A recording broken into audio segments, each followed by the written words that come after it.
This is Shavo from System of a Down, and you're listening to Something Crunchy. Welcome to Something Crunchy, the Valley's #1 comedy entertainment podcast.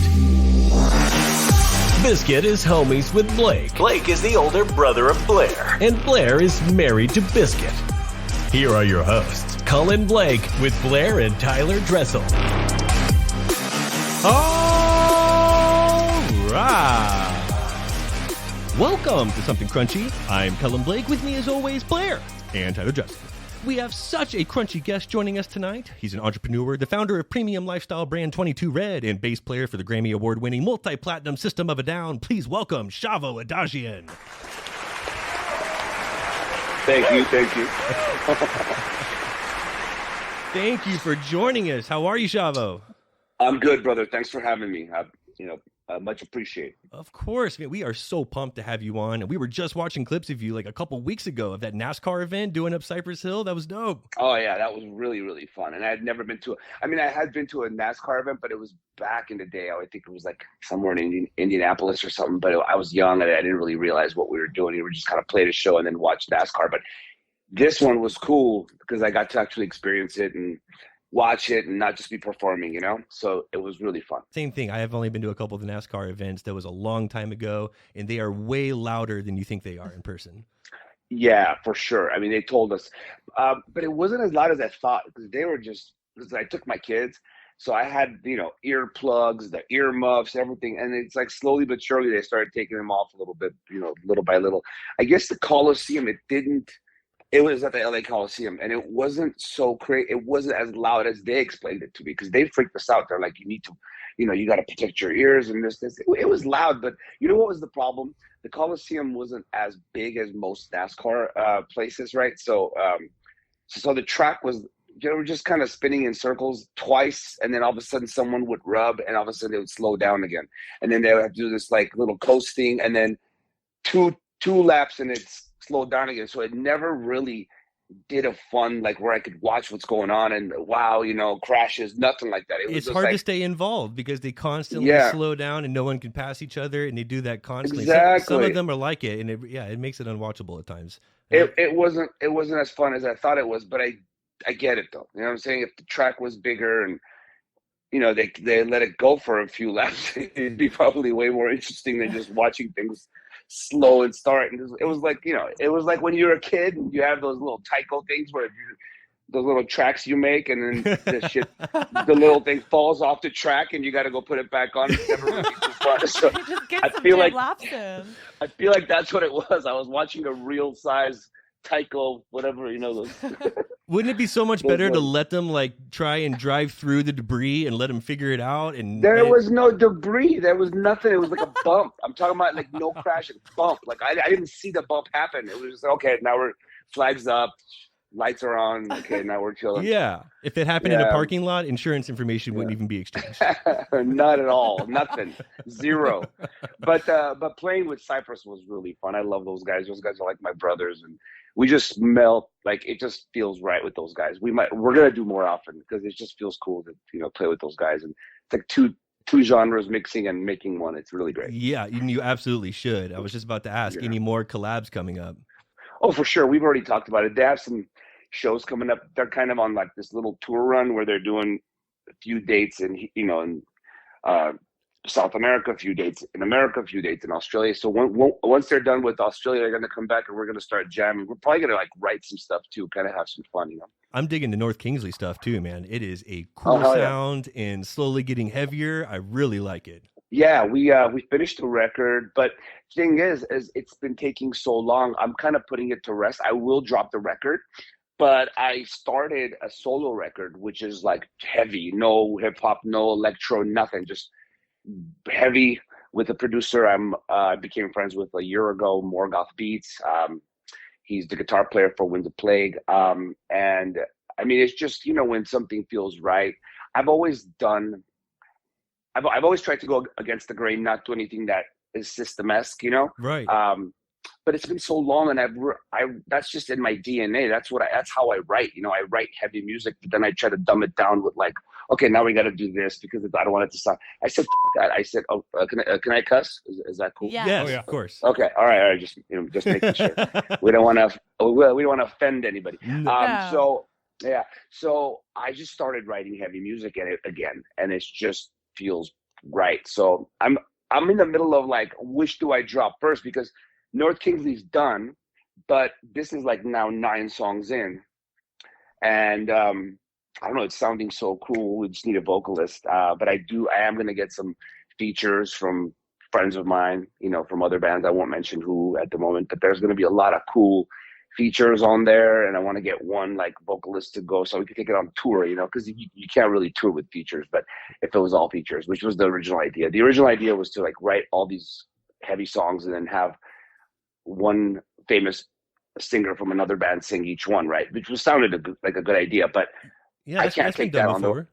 It's been done before, but I could have done it really cool, but I just can't take that on the road. No, you know what I'm saying? So I really want to tour. So with it, so I think I'm gonna get like one vocalist that could do it all, and then have the features for the record, and kind of this will be the first of many. I feel like I found a good home and a good partner with Morgoth. But yeah, North Kingsley, it's just been like 3-4 years in the making.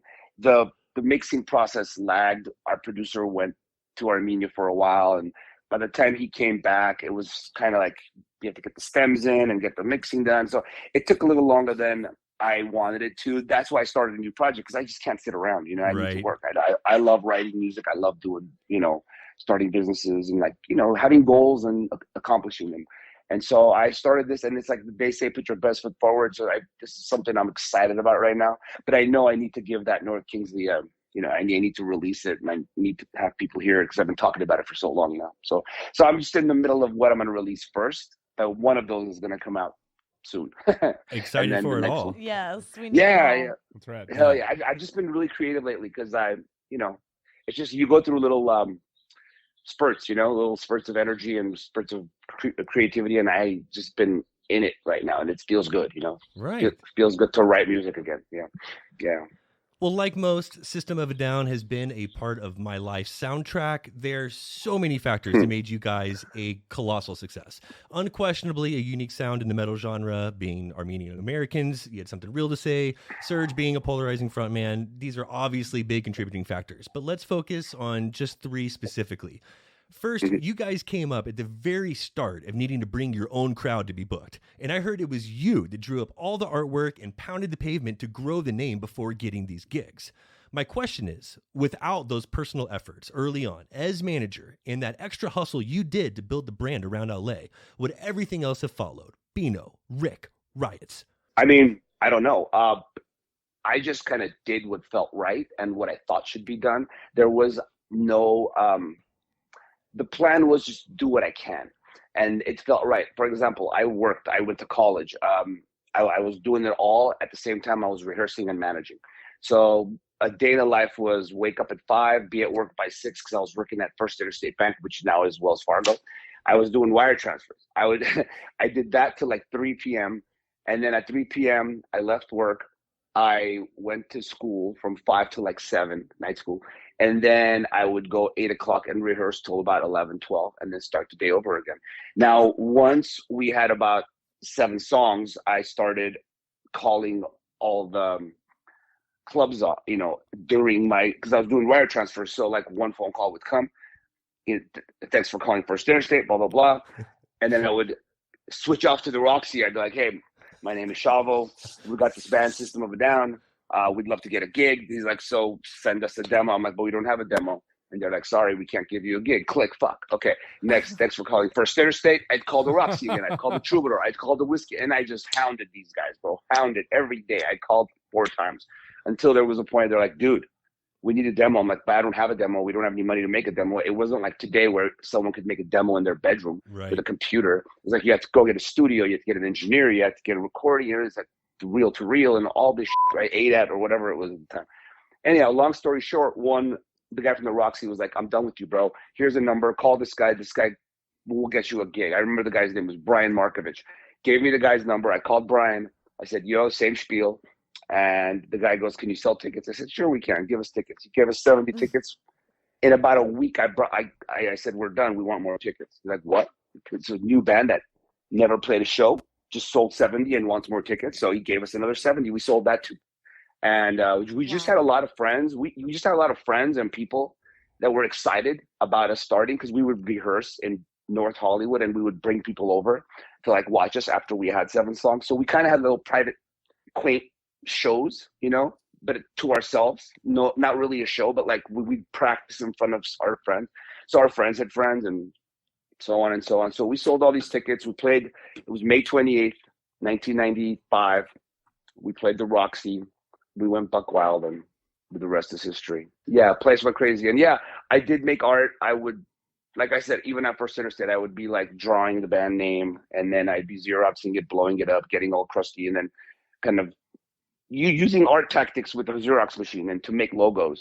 I had a friend, he looked weird. I tied him up. I wrote System on his chest. I took pictures of him while he was, trying to get up. And then I used that as our demo cover. Prior to having the show, I'd pass that around. I'd go to clubs. I'd be like, what's this? I'm like, just get the name in your head. You don't have to know what this is yet. So it's like, 'cause it was a tough name. Fuck a System of a Down. You know what I'm saying? That didn't even make sense. It's grammatically wrong. So people just kind of vibed on it. They were like, this is different shit. And then, and then when they saw the band, it was like, okay, it all makes sense now. The band is different shit. They're just different. So that was the thing, bro. It wasn't me only. It was the collaborative effort of everybody. Songwriting, the lyrics, the look, the push I gave, the nonstop fucking disco. It had it had to be the perfect storm. But I just wanted to highlight that fact because I don't think a lot of bands at that time and even now realize that it takes more than talent. You need that relentless ambition and drive to be able to get you to hear your sound. For sure, bro. For sure. And also, like, we were causing a ruckus, but bands that weren't causing a ruckus but were safer were getting picked up left and right.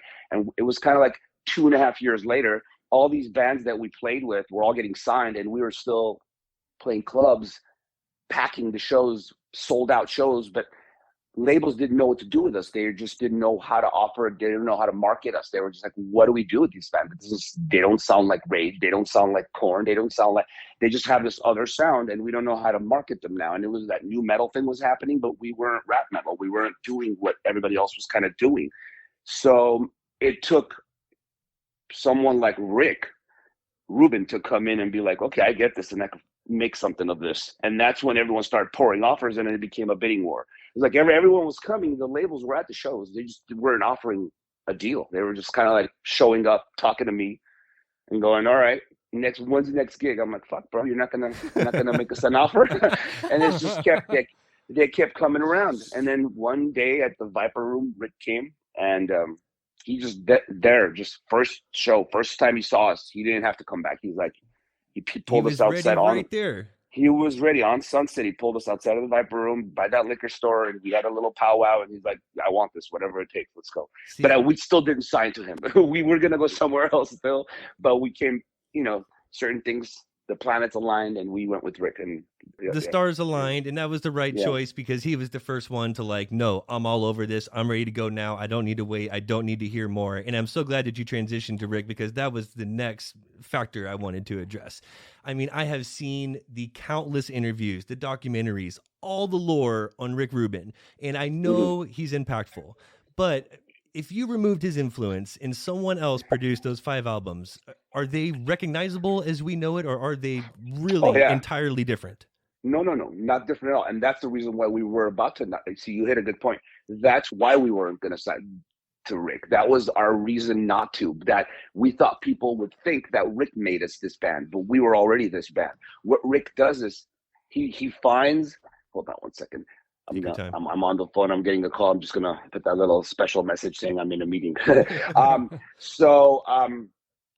We didn't want to be like someone else's brain child, someone else's like thing. We were doing it already. We just wanted someone to like bring us out to life, someone to like show us to the rest of the world and kind of roughing out the edges. And that's what Rick did. Rick doesn't make a band. Rick has a taste. Like he knows what's good, kind of, and he'll just help the band along. He doesn't write songs for us. He never did anything like that. What he does is he hears our songs and says, that part should be done twice. That part, make that half. That part doesn't belong in the song. Stuff like that. He doesn't say, write this riff or write a riff like this or do this or write the lyrics like this. It's like everything was there. And you can tell by the demos. We made 3 demos prior to the first album. And if you listen to those demos, there was no Rick on those demos. And it's very similar. It's even heavier. He kind of was like, our 3rd demo was better production, like sound-wise, sonically, than our first album. And we told him that. And he said, you know what? We're starting from scratch. People don't know those demos. You don't want to blow your wad on the first record. Let's progress gradually. Let your first record be a punk rock vibe. Let your second record have a little more production. 3rd record, then you can get all polished. He's like, don't be polished from day one. Let them see how you started from LA, which was that's what I'm saying. This guy's got great ideas. He knows what to do. That's who he is. He's not someone that writes music for you. So we were there. Our sound was that. It's just, I don't know if people would have heard us as much as if it wasn't for Rick pushing us and like vouching for us. I think once Rick vouched for us and this was a Rick thing, everyone's eyes and ears open, like, we need to hear this band. And once they heard it, they realized it's a cool band. We do have flavors that other bands don't. I love hearing that. I really was hoping that's what you would say. And lastly, you guys hit the marketing lottery the day before that second album dropped. You already had to have a strong following to attract 15,000 people, even to a free show.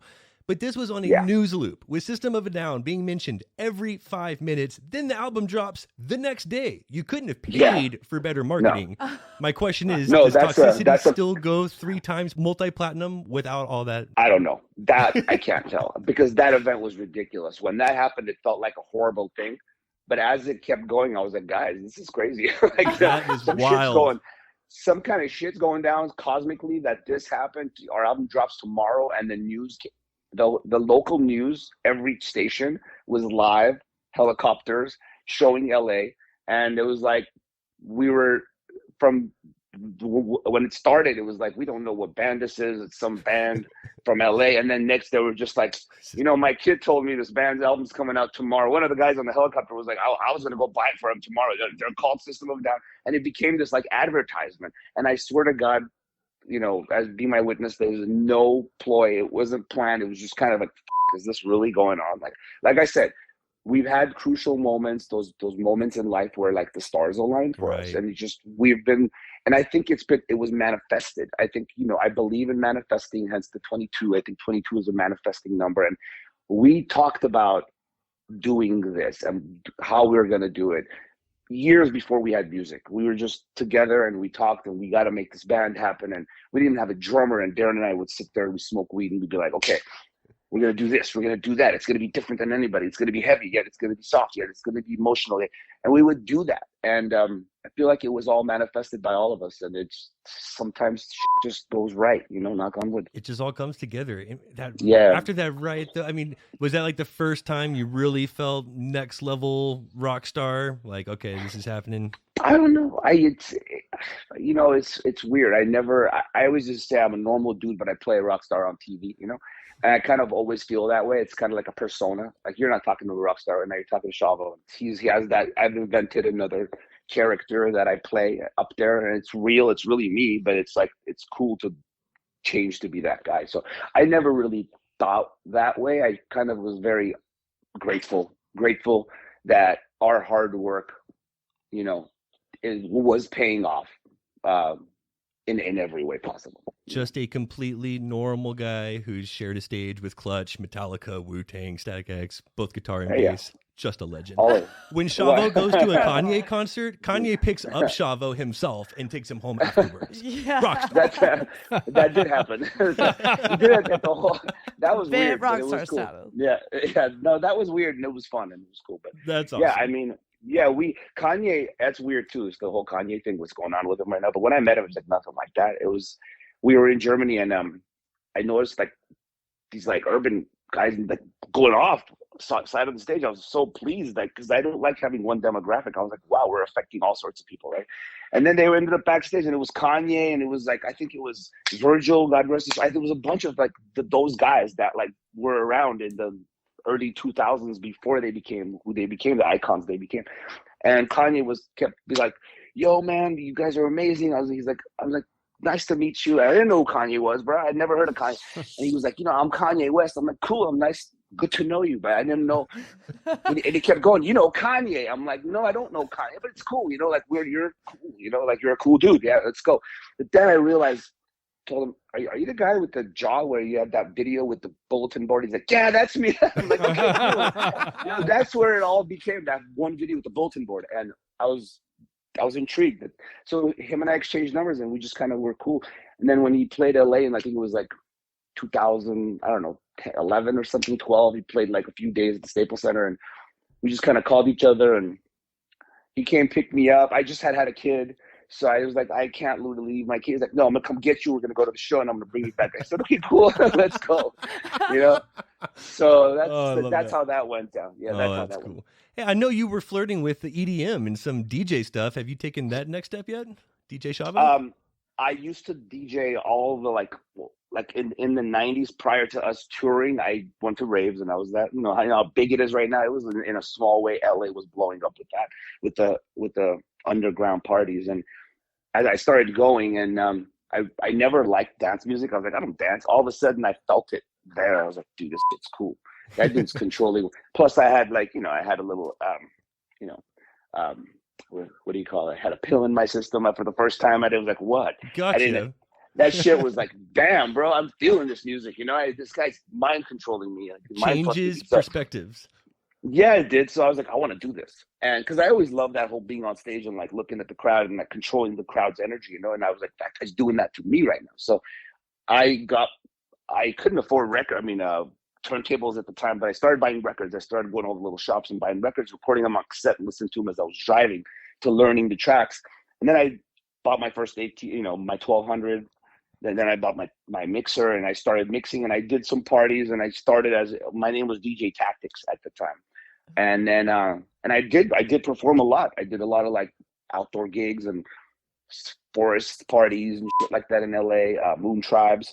I did that kind of stuff. And then when System started touring again, I kind of stopped. And then when it became digital, I was turned off. But recently, I just purchased the new CDJ 3000 and the new Nexus mixer. So I'm going to get back into it because I feel like I should. It's like calling me again. Yeah, it's calling me again, I've got some ideas. But I just kind of, like I said, I've been creative. So creative, it's like I have too much in front of me. So I have to kind of focus. So I'm going to focus on the solo thing, and then the North Kingsley, and then after that, I'll see where I go. All right. On the other side of the break, we'll get into cannabis and 22 Red. We'll be right back with Shavo.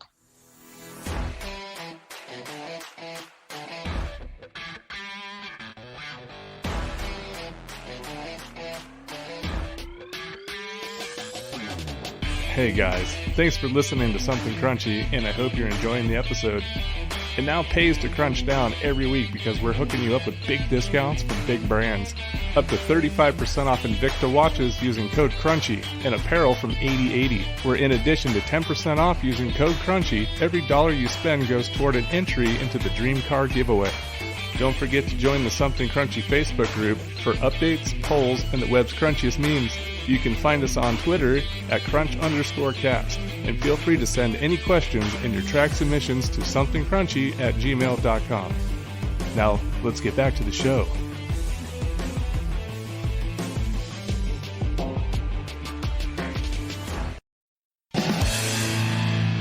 And we're back crunching down with the one and only Shavo Odadjian. Shavo has a premium lifestyle and cannabis brand, which you may have already seen if you're in Arizona, California, or Nevada.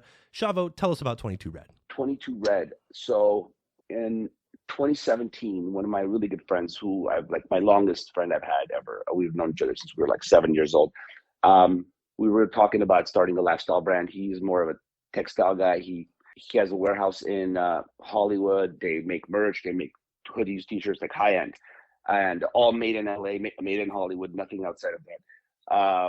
So we're like, why don't we make a lifestyle brand? Kind of how I dress, minimal branding, cool vibes, logo, this, that. So we were going to start a lifestyle brand, just him and I.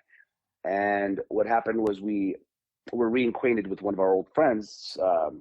He was younger than us, named Sean, Surreal Yields, and he grew in LA.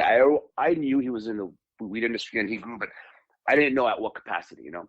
And I never really wanted to get into the weed game. I was a smoker connoisseur. I was just like, I do what I do, you do what you do. I don't want to learn how to grow. I don't want to learn, because I always thought if you're doing something, you should do it all. You know, you shouldn't be just, you know.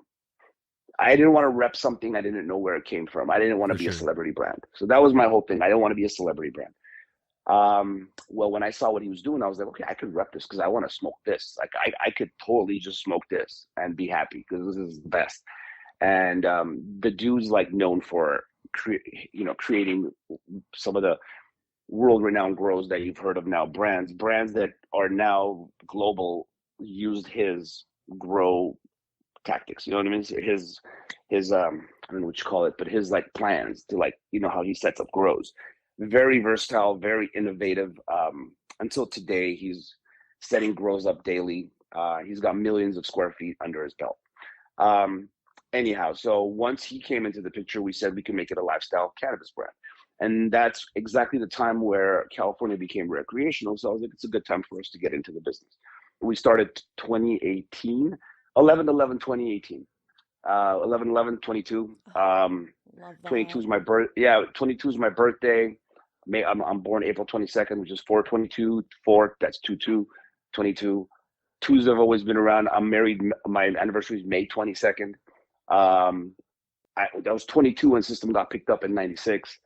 I was 44 when I thought at 22 Red. So that's 22. That's you know what I'm saying? 22 times. And yeah, and then what else is there? Oh, this is the craziest one. So I got 3 kids. My 2 sons, they're born 2 years and 22 days apart. Wow. What? So That's the craziest. That's the crazy. craziest. Yeah. Like the rest I could have kind of, except for my birthday, the rest I could have kind of made 22 happen, right? But except my getting signed as well. But the whole kids thing, and that I realized way later in life, where they were like 4 or 5 years old, and one was 4, one was 6, and I was like, let me look at these guys. And I was like, wait, one's born September 8th and one's born September 30th. Like, fuck, that's 22 days. I was like, damn, how does that happen? And then I was like, they're 2 years apart, you know? So it's just been kind of part of me, bro, just like since I was born, you know? And I've always wore 22 on stage. And then I studied the number, you know, numerology a little bit. I'm not that crazy into it, but I appreciate it. You know, they say 22 is the angel number. You can manifest shit with it. And I feel like my whole life has kind of been manifesting and grinding and making it happen before it's happened, making it happen in your head. And then it happens in real life.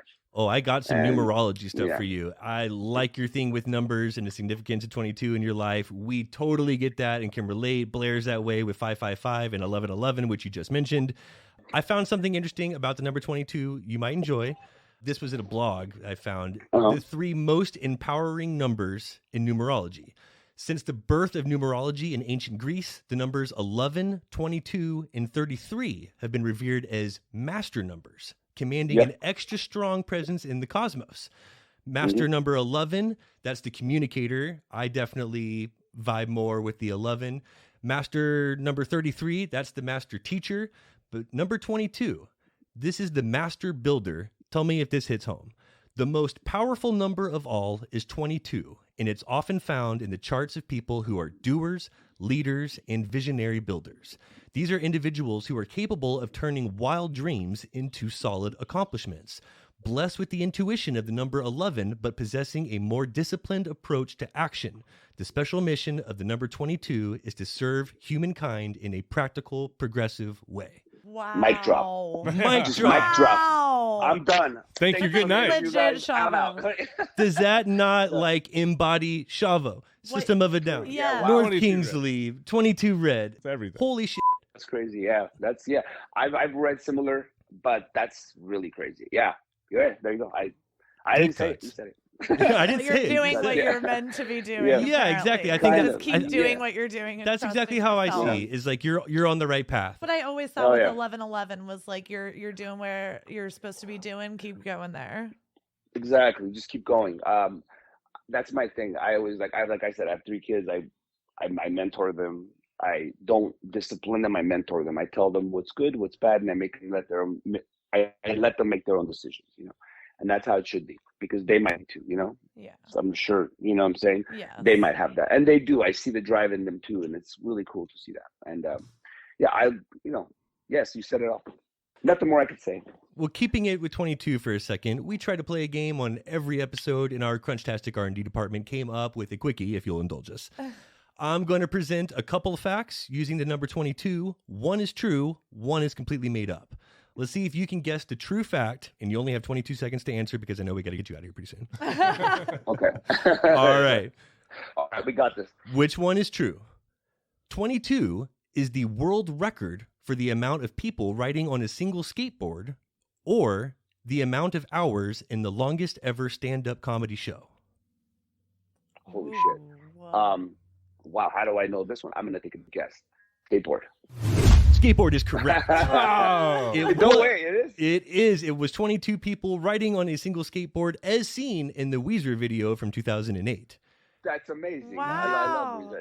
Yeah. Okay, well, there it is, baby. What's next? Huh? The longest stand-up show, oddly, was like 40 hours and 8 I minutes. was going to say, I thought it was longer. It was like Yeah, it way could have been. longer. I was like, had to be way longer, because Couldn't you believe can talk that. way longer than people on a skateboard. But yeah, that's crazy. I One- know Dice did something like that. And Andrew Dice Clay Oh, did that's some right. crazy He did shit something with like the day the laughter died, because he waited. He didn't leave until everyone left.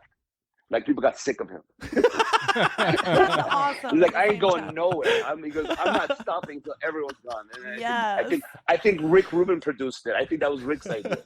Yeah, Didn't Dane Sorry. Cook try to break that record too? maybe. Maybe. I'm It's, not sure. it's something they try Probably. to do. Yeah. All right. Well, man. I'm one gonna for- go see Bill Burr tonight. Oh, Really? Oh, that's cool. Yeah, I'm excited. Oh, Very that's excited. awesome. Yeah. That should be a blast. He's It amazing. will. It will. Have you Yeah, seen I him know he live? is, man. No, I mean, I've seen him on TV live, but never gone to a show. Yeah. I got invited, so I'm gonna go hang out with him. And Oh, that's Watch the so show. cool. Yeah, that should be a Yeah, lot yeah. of fun. Right on. yes, sir. All right. 2 left here. O.J. Simpson's Bronco was chased for 22 miles before arriving in Brentwood, or the Titanic was traveling at a speed of 22 knots before it crashed into an iceberg. One of those is true. Oh my god. I'm gonna say OJ for no reason. Oh. I don't know why. Nice guess. I feel good that you guessed that. That's the one I made up. The Titanic was actually traveling at a Titanic, yeah. speed of 22 knots before it Wow, crashed that's into the crazy. iceberg. Holland. More 22 new. Okay. I wanted it to be OJ. I wanted it to be OJ as well. I wanted that to I be was the thinking right answer. OJ too. That was to be actually honest. closer Yeah. to 60 miles. Man. Wow, it was? Yeah. Because he went from like Orange County to like Brentwood. I thought that Yeah. might be less. I guess that's longer. And Yeah, was you're right. Holland, so Fell in the Yeah. trap. What love am I it. saying? Yeah. What am I I saying? should have thought. I should have thought more. All right. Next. It's tough All on right. the button. Yeah. $1 million in $100 bills weighs 22 pounds, or Shit. dry land makes up for only 22% of the Earth's surface. I have an immediate guess. But I want to see what Shit, if Shavo it's- says. I don't know. You can call for a lifeline. Blair's ready to help you. Should I Google this real quick? Don't you cheat, Shavo. No, I'm We not can't gonna Google cheat. I'm not this. gonna cheat. That's not I'm one of your gonna guess- lifelines. I'm gonna guess the land. I don't know, man. Yes, that was my guess. Oh, you guys Yeah. both fell in the trap. That's Nope. closer to 26 or No. 27. Tyler's right, knowing that $1 million in $100 tw- bills weighs exactly 22. 22 pounds. Really? Oh wow, that's crazy. That's kind of cool though. Yeah. That It is kind of cool. That's it. What's the land one? It's probably less, right? No, I think that was like 26, 27%. I don't know. So it's like close. It like, changes with Yeah. global warming Okay. and That all was that. way too close. That That's, was yeah, way we were. too close. Way Get too outta close. Trick here. question. It's Trick whatever. question. Trick question. Oh, that was. Yeah. Thank you for indulging us. That's awesome. Some fun facts I was thinking with after 22. global warming, it's gonna be 22. I think so Yeah. too. Yeah. We were just If like that seeing the shit- future. Yeah, if that shit's real, I don't know. Right. We don't Yeah. even know. Who knows? Who We don't knows? even know. One more Do question they about should. 22 Go- Red. Any Yes. innovations coming down the line? Have you guys thought about anything new that hasn't been done, or is it strictly quality based? I'm always thinking that, but at the moment we're strictly quality based. We're a boutique brand, so we're not like, and we don't have $100 million of investors, investments. So it's hard to do that. But right now, I'm just trying to have great products with great quality. I don't ever want to, skim on that. You know what I'm saying? That's number one for me because I do want to come up with some cool shit, and I do have a lot of great ideas. I have a book that I write in, a journal of great ideas, and we will one by one. I just need this brand to start popping more across the states, and then we can do stuff like that. You know what I mean? Yeah. But at the moment, because the market's down everywhere, we're doing what we do and keeping the quality the same. Because right now is the time where everyone's dropping their quality because weed's becoming,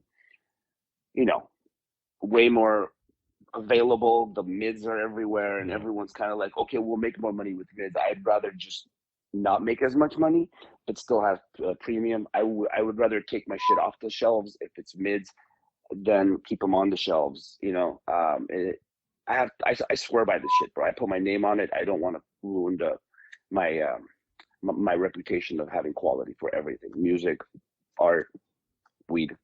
Yeah. You have a great track record in that department. Tell us about Lone Star in these pre-rolls. So our model for the business is not where we're not vertical everywhere. We kind of partner. I find a grow, we give them genetics, we give them our branding. We show them what to do. We tell them this is how we do it, and they do it for us. And then I monitor it. My grower goes out there. Sean, our consultant, he goes out there. He makes sure everything is cool. So that's a better way of scaling because it's hard. You need a lot of loot to like start a grow, get the distro, get the license. But by the time you do that, you're like those are the brands that focus on one state. Yeah. We're a brand that's going to focus on going global at some point. So we had been going through a few grows that were kind of starting off good, then all of a sudden quality would drop, or the vibe would drop, or the strains would change, and I don't, you know what I mean. Come by my grow.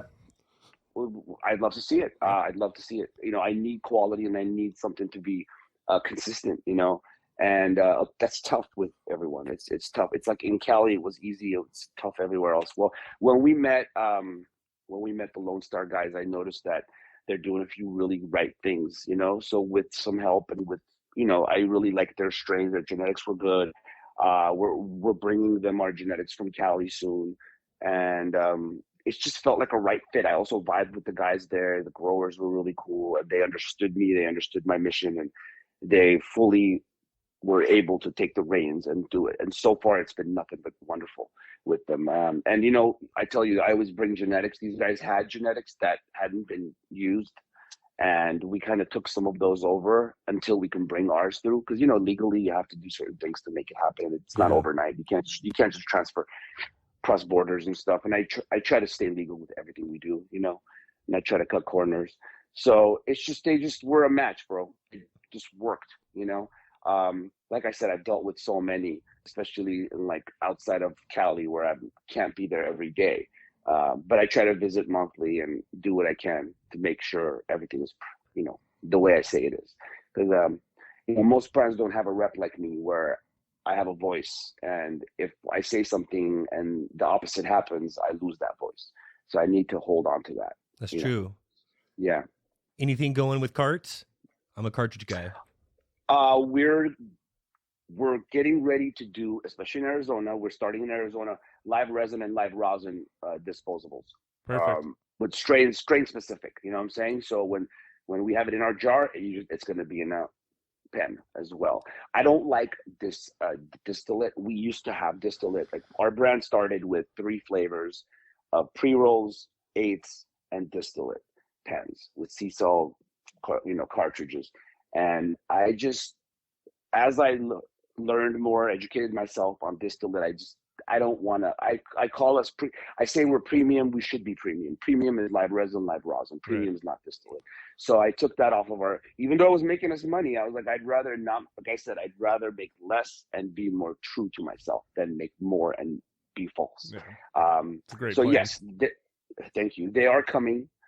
We should have it within the next 6 months, maybe 5 months. Nice. We're just doing all the testing. I'm trying to bring my chemists from out California. I work with Marcus from Nature's Lab. I've been friends with him even before I had 22 Red. So when I started 22, he was the go-to, and he's still the go-to. That's my guy. So I have him consult. Just like I have a grow consultant, I also have a consultant for concentrates, and he's my guy. So I have him going out there. I have him picking devices. We're not we don't have any proprietary devices. We're finding the best one to fit the mold for us right now. Nice. Because like I said, if you want to innovate something like that, it costs hundreds of millions of dollars. Sure does. Yeah. So yeah.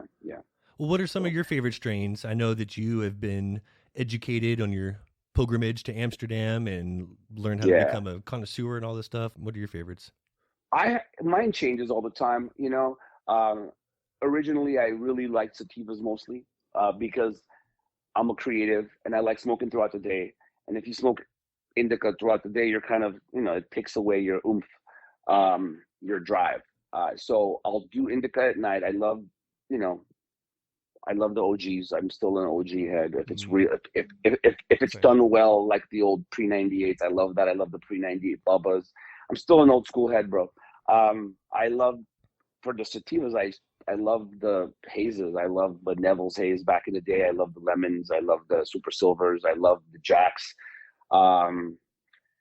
There's some new stuff we're popping right now. We're doing a genetics run, and it's from Seattle, and those are sativa dominant too. And we haven't named those yet, but we have hundreds of seeds that we're popping and we're tasting. And so far, what's come around is a good start, and I'm really enjoying the effects. We're trying to make the flavor as good as well. So we're crossing it with some nice flavors. Hopefully we'll have that soon, because my number one thing with this is not to have a brand and make money, it's to create great genetics. And it took time to get to this level. So now we're in the midst of it. So hopefully within a year, I'll have a lot of new proprietary genetics that no one has. Nice. And no one touches. So like I said, I love the old Bubbas. We call that church. I had a great cut of it. We lost the cut. I can't find any more of it. I'm on the hunt. There's a lot of genetics called church out there. They're not what I'm looking for. We called it the church. We kind of named it that. It's not what others called their bud church. I think it's an old Bubba cut. It's an old cherry crossed with Bubba. Back in the day, pre-90, it was like 96, 97 when we had this. And I know it's out there. I know they probably have it on the East Coast somewhere. Find it. What It is happened- out there. No, it's out there, and I have people looking out for it too. And I know I've smelled it every now and then. It's the type of weed where you smoke it, and the exhale smells like frankincense. That was my favorite ever. And we had it in the beginning of the brand in 2018. We had a cut of it, but it wasn't the healthiest cut, but we found it. So it lasted us for like 6 months, and then it. What we happened kind what happened in 1998? What was so great about the Bubba pre-98, post-98? I don't know. They lost those cuts. They lost those old cuts. There's a Jack that's pre-98 that's really nice. I think the legality started happening everywhere, and it just everyone started they started crossing them. Yeah, they started crossing them with other strains, and they just became generic. Like weed at the moment, I'm not joking, is very generic everywhere. Yeah. They started, there's a few seed companies that came out, and I'm not going to mention them, but what they did is they oversaturated. They gave certain seeds to certain brands. Those brands came up with those specific genetics. Then what they did is they oversaturated the market with those seeds. They gave them away to everyone. Mm-hmm. So then everyone started crossing them with each other. So everything you smoke is either a gelato cut or it's a freaking like the runs and the gelato and the bananas, and they're just all part of the same family getting crossed with each other. And I think it's losing its thing. It's just like everyone has the same. Yeah. I miss the days of having original chem dogs and having the sour diesels and, you know what I'm saying? Like having strains that were original. I think that it's coming around again, and people are actually hunting like I am, for the next great thing. And it shouldn't be crossed with what's already big right now. It should be like totally separate from what's happening right now, to separate it from what, the genericness out there. Because that's what it is, Trappers all have the same weed. They're all into this lemon gelato, lemon runs. It's all they're into. That's so big right now. And all the stores huge. Are filled with that. Is it the marketability of it? Is that what they're trying to push on others? It's the candy flavor. It's that whole gelato candy, which I love it. I loved it. You know what I mean? But I like those old gelato cuts. They were delicious. But when you cross it over and over and over with something else that's in the same family, it just becomes generic and less powerful. And this is what I think. I'm not end all sayer of it. This is just my opinion. I agree. Totally agree. So yeah, that's just me. That's what I think. So I'm genetics and lineage is the next big thing. Exactly. And being original, something that's not crossed with what's already crossed with at the moment, something different. Take it back to the land race. Exactly. I'm with you on that. I'm totally with you on that. Well, I like that you're about the quality, and it's the same when it comes to the apparel. I mean, 22 Red's more than cannabis, lifestyle brand. Tell us about the apparel. So we started off, it's always been where I wanted it to be a better quality than just tees that people give away, So we have an actual art department that creates, and we finally landed a deal with a merch manufacturing company. Because like I said, we do the whole where we find a partner that manufactures, and we kind of guide them to manufacture the right way and sell for us, and we take a cut. And we finally found a great partner here in LA. And our design team has been working overtime. We have the next 7 months of drops. We're going to drop a new capsule every month of like 3, 4, or 5 different designs and on different tees and different hoodies that are not like just the type that when you wash them, they shrink and you can never wear them again. They're actually pre-washed, and, some of them are already, messed with, and just stuff I would wear. They're minimal branding, but have really cool vibes. So we're going to do that. And we're going to do like minimum drops. We're not going to oversaturate the market. We're going to break molds. We're going to drop some stuff and never have it again, so they become worth something one day. You know what I mean? I'm Smart. I'm a fan of that. I'm a fan of having stuff that like is not, everyone doesn't have it. Unique. And if you got it, if you got it early on, you got it. If you didn't, you missed the boat. You get the next one. So that's the route we're going. So this is new for this year. I think by May or June we'll do our first drop, and then every month after that we'll be dropping, and you'll find them all on 22red.com. Nice. Oh yeah. I forgot to mention our pre-roll packs that we just dropped. Nice. They're called personals. It's something I've wanted to do since day one of the brand, because that's how I smoke my weed. I roll them up in little joints, put them in a old cigarette box or something, like the little plastic ones you can buy now. And that's how I've always done it. And it wasn't out there. The whole market was saturated with packs. It was like they had just single pre-rolls everywhere. So I've been wanting to do it, but like I said, we're a boutique brand. It takes a little longer for us to do stuff. But finally it's out. We're doing 7.5ers. It's an 1/8 rolled for you. And we're using a nug run. We're not doing shake. We're not doing any kind of concentrates over it at the moment that make it taste better. It is what you, it's what we have in our jars is exactly what we have rolled.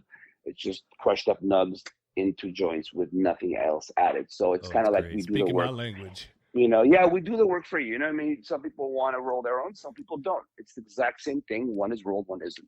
And we're calling them personals. They're 0.5s. I love 0.5s. I don't like anything more, because usually, by the time you're making a 0.5, the filter is all clogged or whatever, and you don't want to really share weed nowadays. You kind of want to have your own and give the person you're smoking a with personal. Of course. Exactly. So personals, I come up with that. Yes. And it was really cool. So I wanted to give that a little shout out that we have them now in all of Arizona. Soon, by June, they'll be in Nevada, and hopefully by end of summer, they'll be in Cali.